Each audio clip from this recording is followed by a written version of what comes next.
Welcome students, my name is Raman Singh Chauhan. Today we are going to study the topic translational symmetry. So what is translational symmetry? Before we start translational symmetry, we will have a relook at the term symmetry. What is symmetry? If we are performing any operation on any crystal and after that operation the shape or appearance of crystal is not going to change. It is invariant after performing the operation, then this is called symmetry because the shape of the crystal doesn't change and that remains invariant. So, in similar fashion, we can define translational symmetry. In translational symmetry, the key term is translation. What is translation? When we are talking of translation, that is about linear movement. Translation means linear movement, and when linear movement is considered and symmetry remains there in a crystal, then this type of symmetry is called translational symmetry. It means we can say translational symmetry is when something has undergone a movement, a shift or a slide in a specified direction through a specified distance without any rotation or reflection. Because we are talking of pure translational symmetry in this case, so no rotation or reflection is considered, and if we are going to change the position, if we are going to move the object, move the crystal slightly, we are going to shift slightly, or we are going to slide on some specific slope in a specified direction, then after a distance if we stop the operation and we observe, we will find that the shape of the crystal or object remains invariant, doesn't change, and hence we can say this is the case of translational symmetry. This is the translational symmetry. Because of that, we are going to change linearly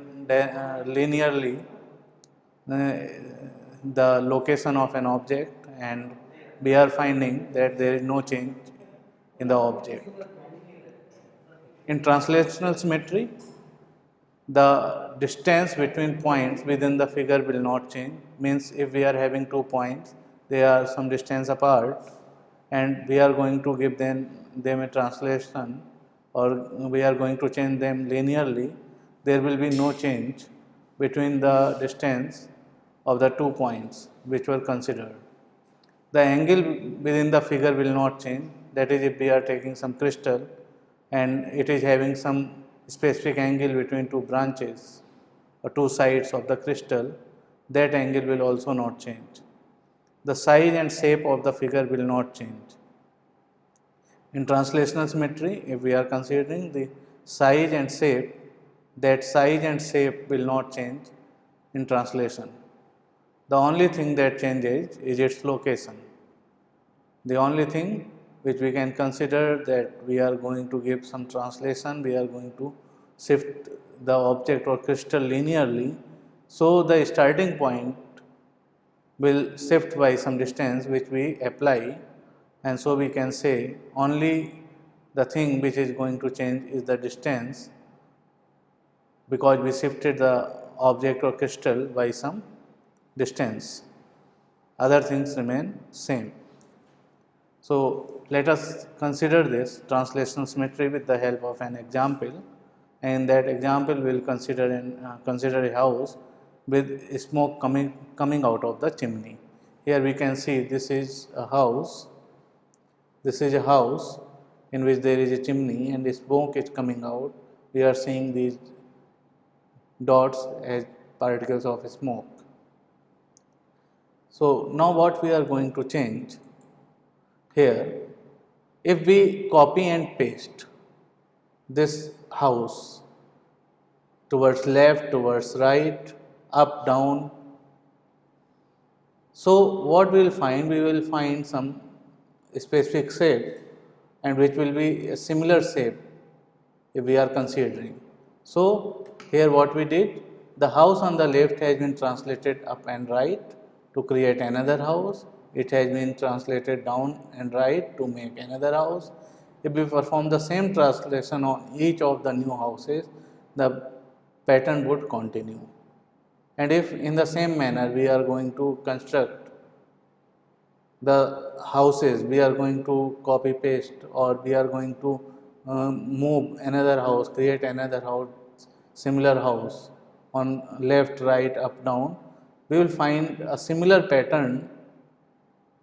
And if we apply this pattern to infinity, we will find that this pattern is not going to change infinitely.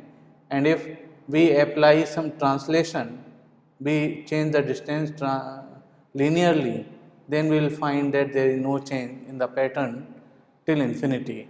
The same pattern will follow, and there will be no change in the pattern, and it will remain invariant till infinity. So in this way we can say that this pattern of house is following a translational symmetry that is not going to change, that is invariant.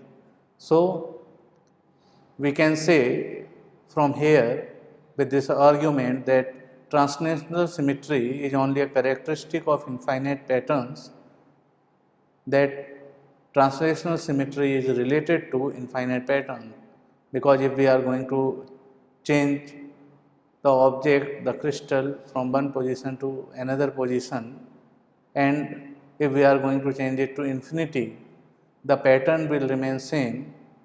And if pattern is same and we observe the same pattern which is invariant to the initial pattern, then we can say that is following a translational symmetry, and that is hence can be said that that is a characteristic of infinite patterns. So now we will consider the same thing considering a lattice. So what is a lattice? The fundamental characteristic of a crystal lattice is the spatial periodicity of its structure, as it were consists of repeated units. What is a lattice? Lattice is an imaginary point that is repeated periodically, that is having a spatial periodicity. Spatial periodicity, that is, this lattice is having a pattern, a regular pattern in space. That's why it is called that it is having a property of spatial periodicity. That is, a lattice is repeated again and again, and if we put some basis on the lattice, we will find the crystal structure. So structure of any crystal is based on the lattices, and if we are considering a lattice, then we can see that it follow a translational symmetry. A lattice, a crystal lattice, is an example of translational symmetry. We can see it there. So now we can consider, suppose there is any lattice, suppose this lattice is here, and it is, suppose the coordinates of this lattice are x, y, and z, and if we shift this lattice to another position, another location, and the coordinate changes to x plus 1, y plus 1, and z plus 1, in that pattern also we will find that the pattern will remain same, that will remain invariant.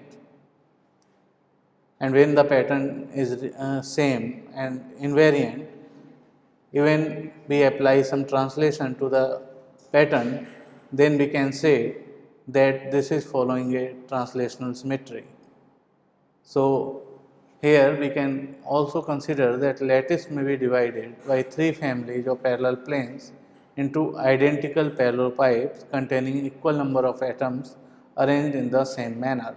Here we can see this shape of a crystal, which is 3D shape. Here if we consider only one cell or one structure, one parallel pipe which is made by joining these lattices. Then what we can say, if we join this parallelepiped and repeat it over and over again in the space, we can create the crystal structure, and we can find that there are same number of atoms in any parallelepiped, and they are arranged in a periodic pattern. So here we can say that the crystal is an assembly of such parallelepiped in parallel position. Here we can observe that if we are considering a crystal and we are repeating these parallelepipeds, then they are forming the pattern, and that pattern is called crystal. So if we did translation to this pattern, we can find that such displacement is called a translation, and the symmetry of the lattice with respect to these displacements is called translational symmetry. Means if these parallelepipeds are shifted translationally, then the pattern will not change, and that will remain invariant, that will be the same. So we can say that is following a translational symmetry.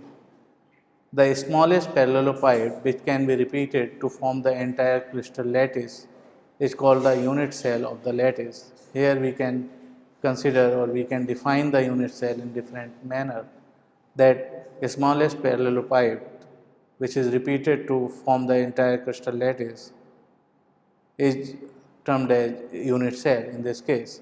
Thus, if the lattice is moved as a whole parallel to itself along the direction of any edge of the parallelepiped through a distance equal to an integral number of times the length of that edge, the lattice will be unchanged in appearance.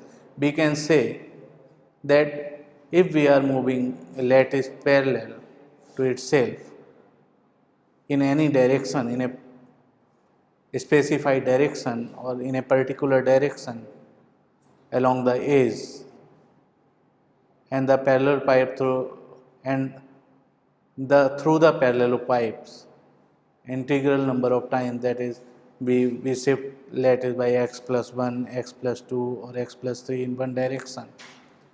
So still after this change the pattern will remain invariant, there will be no change in the appearance, no change in the look of the pattern, and so we can say that this is following a translational symmetry.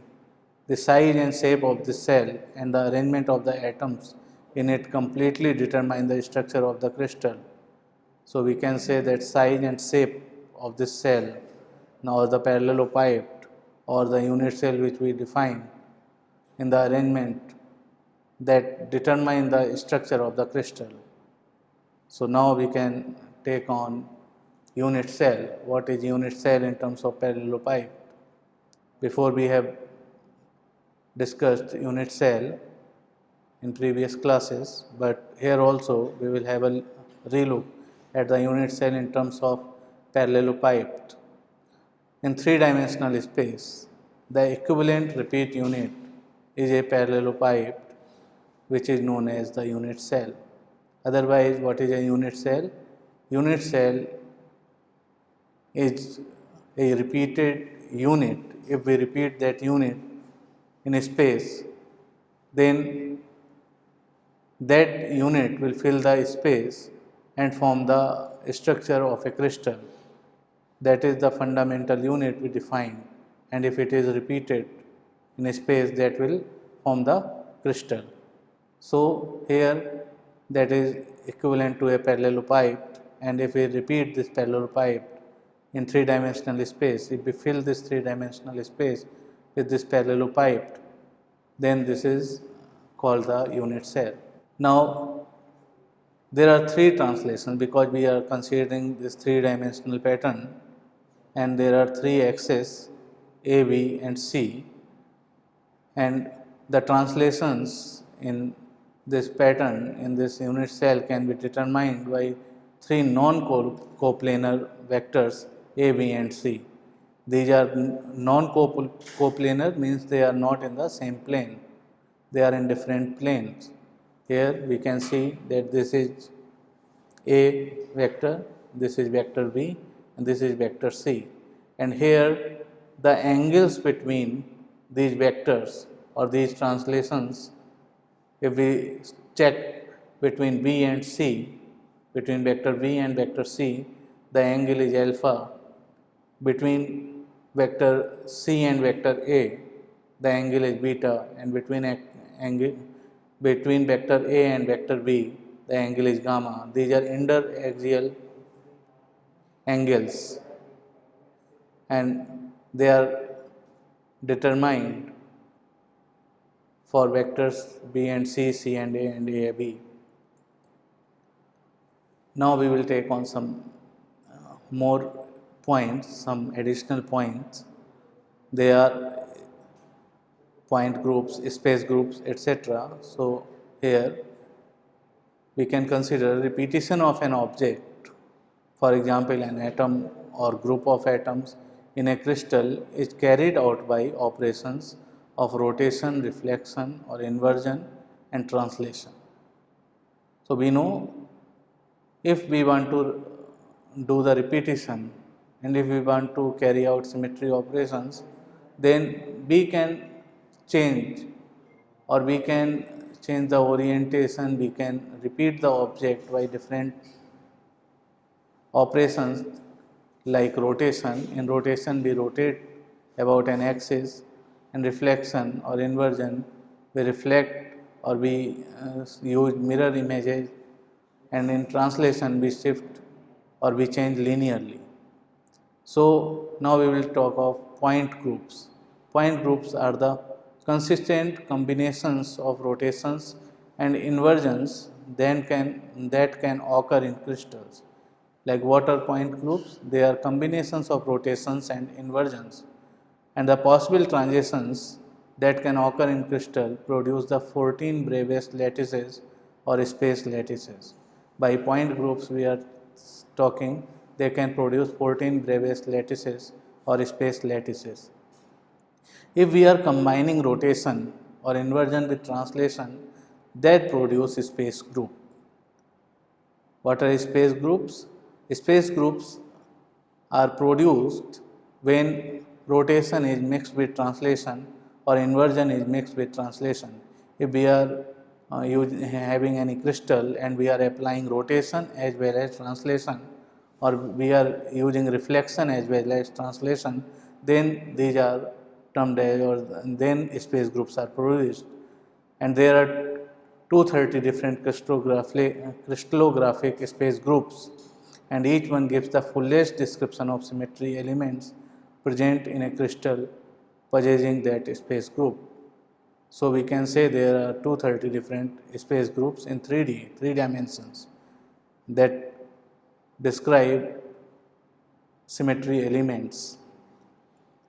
Now, including the translation operations gives the space group, we can say that when we apply translation operation, we can produce space groups. That is, we know if we are taking rotation plus translation or inversion plus translation, we can produce space groups. There are 17 two-dimensional space groups, 230 three-dimensional space groups, and each space group belongs to one of the 32 crystal classes. Now we will take the term skew axis. What is an skew axis?